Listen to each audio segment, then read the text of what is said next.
Assalamualaikum warahmatullahi wabarakatuh.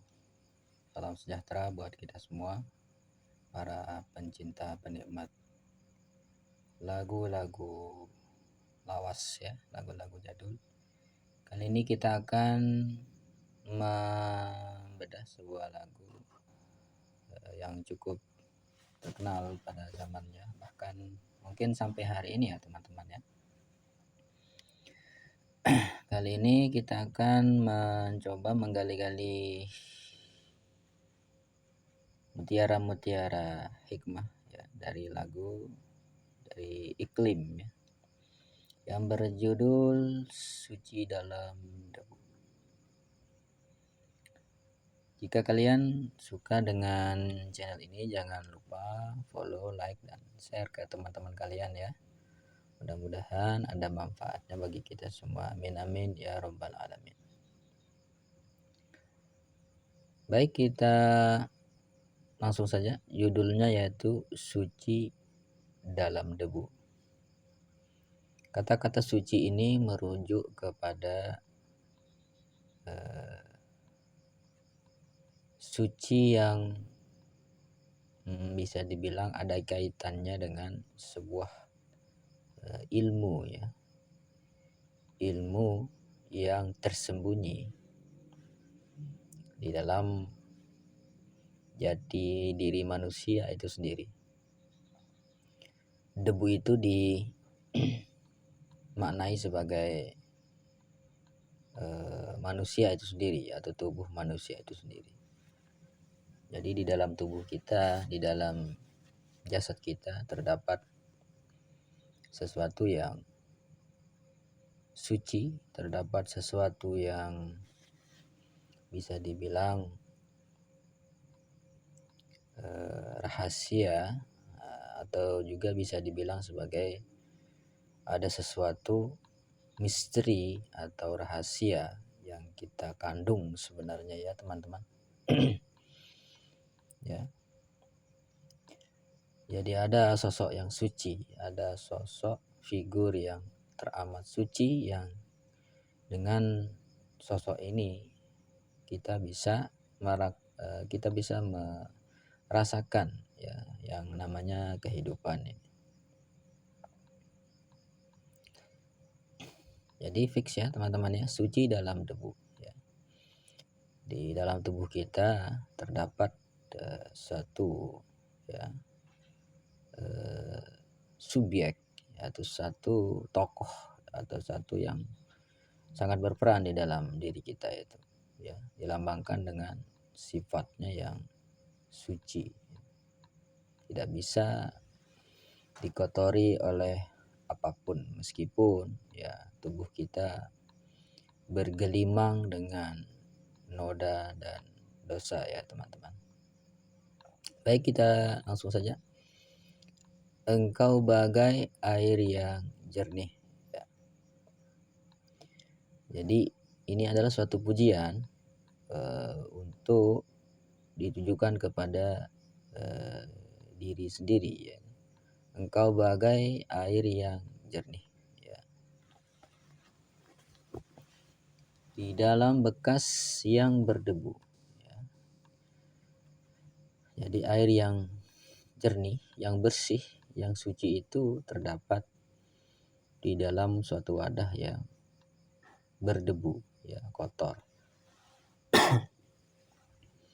Debu itu kan identik dengan tanah ya teman-teman ya. Sedangkan kita berasal dari tanah. Kemudian dengan tanah itu menjadilah jasad kita ini. Kemudian di dalam jasad kita ini terdapat suatu kesucian ya, sesuatu yang suci, sesuatu yang teramat sangat mulia, sehingga jasad kita bisa merasakan semua aspek-aspek kehidupan kita ya dalam kehidupan sehari-hari. Zahirnya kotoran itu terlihat. Zahirnya kotoran itu yang terlihat. Pada zahirnya ya, apa yang kita lihat itu adalah sebagai terbungkus ya. Jadi yang terlihat itu adalah kotoran. Kotoran di sini bukan berarti najis ya teman-teman. Maksudnya kotoran ini adalah sesuatu yang kasar, sesuatu yang berbenda, sesuatu yang berbentuk ya. Jadi sesuatu yang kasar itu di dalam penglihatan indera manusiawi ya, itu terlihat, itulah yang tampak ya, yang dilihat oleh semua orang ya, tubuh kita ini ya teman-teman. Untuk apa tubuh kasar kita ini? Adalah untuk melindungi kesucian yang ada di dalam diri itu sendiri ya. Jadi untuk membungkus sesuatu yang suci yang ada pada diri kita.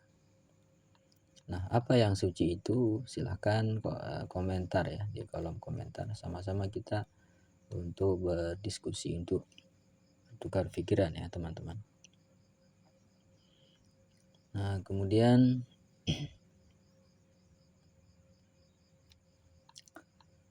nah ini kita lanjut. Cinta bukan hanya di mata ya. Cinta bukan hanya di mata. Tentunya cinta itu tidak bisa diukur hanya sebatas penglihatan saja ya. Apa yang kita lihat, apa yang kita amati ya, apa yang terzahir atau tertampak itu tidak bisa menjadi ukuran ya, ukuran cinta seseorang itu. Ya, bisa jadi orang-orang yang kita lihat dengan mata kita ini orang-orang yang ya mungkin serba kekurangan, serba penuh dosa ya. Siapa tahu di dalamnya, di dalam kesucian batinnya terdapat cinta yang luar biasa kepada Tuhannya. Kenapa kita tidak boleh melihat hanya dengan indera mata saja ya? Karena sesungguhnya ini jawabannya guys. Cinta hadir di dalam jiwa. Yang namanya cinta sebenarnya itu adalah cinta yang benar-benar lahir di dalam jiwa. Jiwa itu ya kesucian itu tadi ya teman-teman. Jadi ilmu kita di sini, kita tidak boleh menilai seseorang hanya dari penglihatan. Harus kita pahami ya. Tidak semua yang bisa kita nilai dengan mata, tidak semua yang bisa kita lihat itu sama dengan yang apa di dalam hati seseorang itu. Biarlah salah di mata mereka. Nah, lalu orang-orang yang memiliki kesucian batin ya, terkadang dia melumuri dirinya dengan sesuatu yang ya mungkin sedikit nyeleneh ya di kesehariannya itu. Biarlah salah di mata mereka ya. Kenapa bisa salah? Ya mungkin dia terlalu membungkus ya, terlalu apa istilahnya itu, merahasiakan apa yang menjadi ilmunya atau pengetahuannya, apapun namanya itu guys. Biar perbedaan terlihat di antara kita. Nah ini, supaya perbedaan itu dapat menjadi sebuah pertimbangan ya, dapat kita menjadi suatu acuan. Ada juga yang mengartikan ya teman-teman, ada juga yang mengartikan cinta bukan hanya di mata ini adalah mengandung unsur syariat. Kemudian cinta hadir di dalam jiwa ini mengandung unsur hakikat ya. Terkadang antara syariat dan hakikat ini terkadang mungkin sedikit terlihat tidak sejalan ya, padahal sejalan saja ya. Ya mungkin karena penilaian yang didorong oleh hanya menurut pandangan mata saja, inilah yang membuat seolah-olah dua jalan itu antara syariat dan hakikat itu tidak beriringan ya teman-teman. ya. Biar perbedaan terlihat di antara kita. Ya, kalau orang-orang yang benar-benar hanya mengandalkan indera mata untuk menilai seorang, maka terlahirlah suatu perbedaan. Tapi kalau orang-orang itu bisa menilai kita dengan jiwanya, dengan hatinya, ya tentunya tidak ada perbedaan tersebut ya teman-teman ya. Kita lanjutkan ya. Kuharapkan kau kan terima. Nah, ini adalah ungkapan dari seseorang yang telah sadar ya, telah mencari dirinya ya. Kuharapkan kau kan terima walau dipandang hina. Wahai kesucianku, nah begitulah kira-kira. Kuharap kau terima segala perlakuan orang-orang yang mungkin orang tidak tahu kita ya. Jadi ucapan ini adalah ucapan seseorang kepada dirinya sendiri atau kepada hatinya sendiri ya. Atau kepada jiwanya sendiri ya. Seolah-olah seperti inilah ya. Wahai jiwaku ya, harap kau rela ikhlas menerima apapun perlakuan orang kepada kita, namun hakikat cinta kita yang rasa. Karena memang tidak ada yang bisa mengetahui kedalaman cinta seorang, kedalaman cinta kepada dirinya sendiri itu ya, melainkan antara dirinya sendiri dan diri batinnya ya, teman-teman ya. Next, nah ini, suatu hari nanti pastikan bercahaya. Nah, ini suatu bisa dibilang ini suatu kepastian. Karena orang-orang yang telah mengenal dirinya itu, yang seperti tadi saya sebutkan itu ya, telah mampu berkomunikasi dengan dirinya sendiri itu, ada sebuah perjalanan nanti di endingnya, di akhirnya akan mendapatkan suatu kebahagiaan ya. Satu nikmat yang luar biasa, nikmat yang sebenar-benarnya ya. Kebahagiaan yang sebenar-benarnya. Suatu hari nanti pastikan bercahaya. Nah, pada suatu hari nanti, maksudnya suatu hari nanti itu adalah ketika kita telah kembali ke hadirat Tuhan Rabbul Alamin ya, atau di alam akhirat kalau bahasa syariatnya itu. Pastikan bercahaya ya, baik si debu tadi atau yang suci itu ya, dua-duanya akan bercahaya. Pintu akan terbuka, kita langkah bersama. Nah, ini endingnya, ini kita langkah bersama. Karena pintu akan terbuka, pintu keridhaan, ya, pintu keridhaan dari Yang Kuasa. Karena dia telah mampu menundukkan nafsunya di dunia sehingga tubuhnya, tubuh kasarnya ya, tubuh kotornya dengan tubuh halusnya, tubuh sucinya itu sudah menyatu ya teman-teman. Akhirnya dia menjadi sebuah cahaya. Mungkin kalian ada penambahan silahkan tambahkan di kolom komentar ya, untuk memberikan teman-teman kita yang lain mungkin sedikit pengetahuan tentang sejauh mana kedalaman kita tentang sufistik. Nah, setelah nanti ya akan menjadi cahaya, ya, akan mendapatkan kebahagiaan. Di situ kita lihat, nah, disitulah pembuktiannya teman-teman. Bersinarlah hakikat, ya. Bersinarlah hakikat, yaitu tampaklah kebenaran itu debu jadi permata. Nah, tubuh kasar kita ya, tubuh jasad kita ini yang kotor ini ya, nah, dari tanah ini jadi permata, adalah menjadi sesuatu yang lain ya. Jadi bukan nilainya adalah tanah ya, tapi menjadi suatu yang sangat luar biasa. Permata ini melambangkan suatu yang mulia ya. Kenapa? Karena disitulah terbukanya rahasia-rahasia itu. Hina jadi mulia. Nah, kemudian orang-orang yang dihinakan di dunia, kemudian orang-orang yang diacuhkan atau hina di sini bukan berarti dihina, dicaci ya teman-teman ya. Mungkin dia hina itu karena saking lelahnya dia menjalani ujian-ujian yang ada di dunia ya.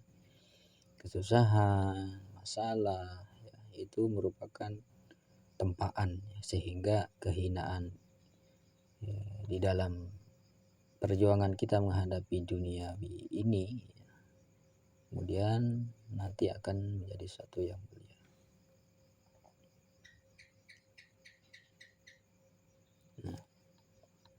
Nah, disinilah poinnya ya teman-teman ya. Apa sih dari awal sampai akhir ini, apa sih?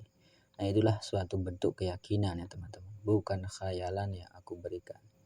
Ya, tapi keyakinan yang nyata. Nah, inilah keyakinan ini kalau kita bahas keyakinan tentang atau di dalam sofistik itu keyakinan akan kembalinya ya kepada sang yang satu yang Maha Esa, kita kembali padanya, itu adalah suatu keyakinan yang memang sepakat itulah kebenaran yang sejati ya teman-teman ya. Kita akan kembali ya seperti inna lillahi wa inna ilaihi raji'un itu ya, segala sesuatu berasal dari Allah ya, dan kita akan kembali kepada Allah juga. Itulah suatu bentuk keyakinan kita sebagai muslim ya teman-teman. Jadi bukan hayalan ya, bukan hayalan. Jadi sebuah proses panjang ya, seorang penuntut untuk menundukkan keegoisannya, keakuannya selama hidup di dunia ya, sehingga pulang ke hadirat Allah Subhanahu wa taala itu membawa keyakinan yang bagus ya, demi kebahagiaan.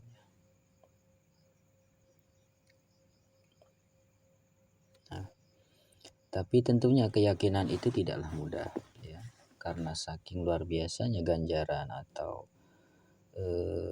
kebahagiaan itu sangatlah luar biasa, pasti tidak ada yang instan ya teman-teman ya. Karena cinta lautan berapi. Nah, karena cinta kepada Allah ya, cinta kepada Tuhan ya, lautan berapi. Lautan berapi ini suatu majas yang menunjukkan betapa dunia ini penuh dengan ujian ya, dunia darul imtihan ya. Dunia itu adalah tempat orang diuji, tempat masalah, tempat orang ya begitulah teman-teman. Tapi karena kekuatan cinta itu ya, cinta kepada siapa ya, cinta kepada Allah ya, cinta kepada Tuhannya, dengan melalui pencarian jati dirinya yang seperti sebelumnya tadi ya teman-teman, pasti akan kurenang juga. Nah ya, mungkin inilah sedikit dari saya pribadi ya teman-teman. Jangan lupa like dan follow ya teman-teman, dan share ke teman-teman yang mudah-mudahan ada manfaatnya. Sampai jumpa di konten berikutnya. Terima kasih. Wassalam. Bye.